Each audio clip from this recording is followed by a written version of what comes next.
What's going on, YouTubers? Welcome back once again to Tech Tomorrow for another tech video. Now, right now, there's a whole lot of launches with CPUs, Ryzen. We've got the 1080, but in the midst of all that, there's also a brand new phone, the LG G6. Now, altogether, I don't know if I'd really consider this phone to be a total upgrade because the features themselves, you're gonna be like, that's like nothing too great, but a lot of new design implements do make this phone stand out. The very first of them is the screen, which we'll talk about. Also, we did a water test and a drop test this time, so we covered all the things in the phone. So let's check out the specs, let's check out the phone, let's check out its waterproofing and its dropping, and let's see at the end of the day, are you interested in this? I think I am. Let's go. So let's just start off right on the front. Now on the front you can see this phone sports a 5.7-inch Quad HD screen with Gorilla Glass 5. This thing's really cool because it's a resolution that's kind of in between 2K and 4K, being that it's actually 2880 by 1440 and features 564 pixels per inch for your pixel density. So you know the screen is going to be awesome and you're going to be able to check everything else on that screen because you get a lot of resolution on that. Also on the front of the G6, you guys can see at the bottom, it's the LG logo. Then we also have the top, the 5-megapixel front camera. This features a 100-degree viewing angle, it's pretty nice. And then right next to that, we see a speaker.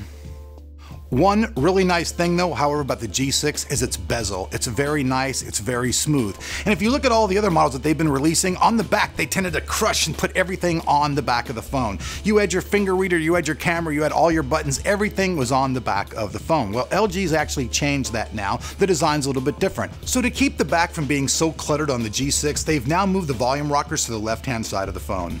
And to me personally, I like this feature a lot better. So instead of having to sit here and mess around with the back of my phone to do anything, I can hold my phone in my hand and I can raise and lower my volume. To me, that's pretty convenient. Let me hear what you guys say down below.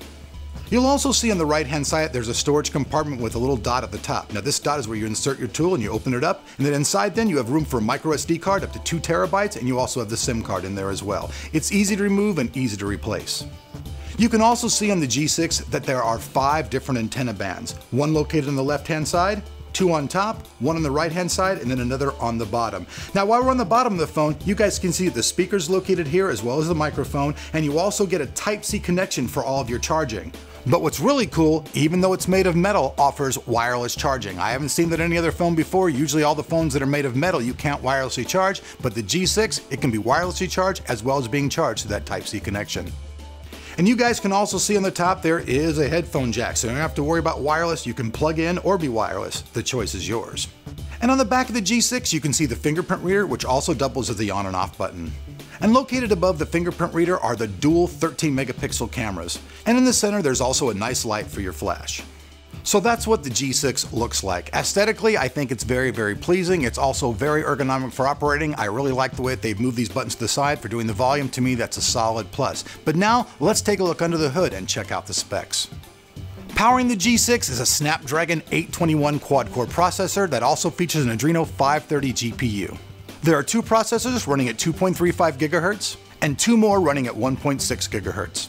The G6 comes with 4 GB of RAM and 32 GB of internal storage, but via the micro SD card you can upgrade to 2 TB of storage, so no worries there.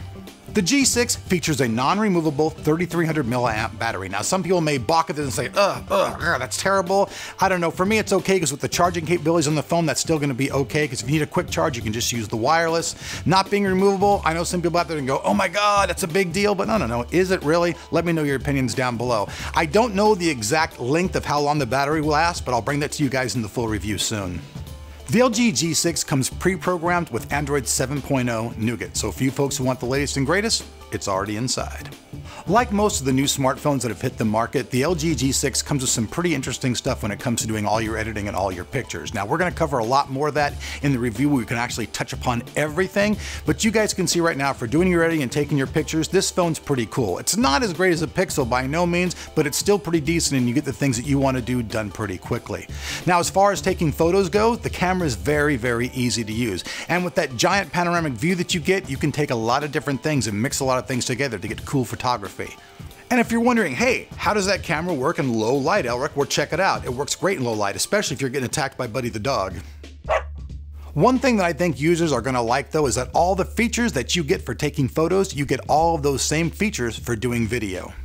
And as far as the video features go, you can shoot at 4K at 30 frames per second or at full 1080p at 60 frames per second. Here is something, however, that I find very weird about the G6. Now, if you look in the European and Asian market, they have a totally different audio feature than comes on the American market. Now, when LG answered this question, they pretty much said that the people over in Europe demanded higher audio than we did here in America. Now, I don't know what you guys think, but I kind of think that particular aspect is some BS. Why should we not get the same version and the same greatest version as everybody else in the world? Just like previous releases and other people's videos, I've seen that sometimes the European models have better processors, they have better parts. LG, I just gotta say to you, this is kind of crazy. Why sell two different phones around the world? Give us Americans the same quality that you're giving everybody else. It's only fair. The G6 also features IP68 water and dust protection. Now, on your daily use, I don't think you're going to be jumping into more than 1.5 meters of water, and as long as you don't do that, you're okay. So I don't think I'd actually probably go surfing or go too deep in my boat and drop it in the ocean, but like if you get it in a sink or you're taking a shower like I'm doing here, you'll see that this thing runs absolutely great, even after running water on it, even after dropping it into the sink, absolutely no damage. The phone turns on and everything works great. Now, as far as drop testing goes, in my living room, we have a nice big area that's almost pure solid concrete. It's super duper hard. And I dropped the phone many different times on this concrete floor and there was no damage to the body and absolutely none to the screen. And I think that's really cool because obviously the new Gorilla Glass 5 is not breaking many phones. Their screens break when you drop them on the ground or drop them right on their face, but you guys can see the LG G6, it takes a licking and keeps on ticking. Alright tech fans, so there you have it, the LG G6 in all of its glory. And I don't know what you guys think, but just right off the bat for my first impressions, this is a pretty damn cool phone. It's going to come into market about $500, so it's also going to be pretty affordable. Most of the phones that I see hitting the market lately have been almost in the $700 and $800 range, so that in itself is a deal. The screen itself is also something to behold. 2880 by 1440 with 564 pixels per inch, that's just an incredible screen. And you guys can see the new Corning Gorilla Glass 5, it can take a beating and still keep going. Most of the time, if you drop your phone right on its face, the screen gets damaged. But this screen, it took a beating and there was no issues whatsoever. So that in itself is pretty cool. The photo stuff is all really nice, but as far as the general features go, I have to say it's really not that much of an upgrade in any way. There are other phones that are coming out that have 8 gigabytes of internal RAM, 64 gigabytes of storage, so with that aspect, it's kind of a little bit weird. LG right now is kind of in this weird ground. It still seems to me like they're trying to find their exact niche in the market. But overall, I think this is a very nice phone. It's got a little bit of new, a little bit of old, and kind of balanced. I'm Elric. Down below, we'll have a link. We'll have all the specs and more information about this. Let me know. Do you think this is a good phone, or do you think it should be better?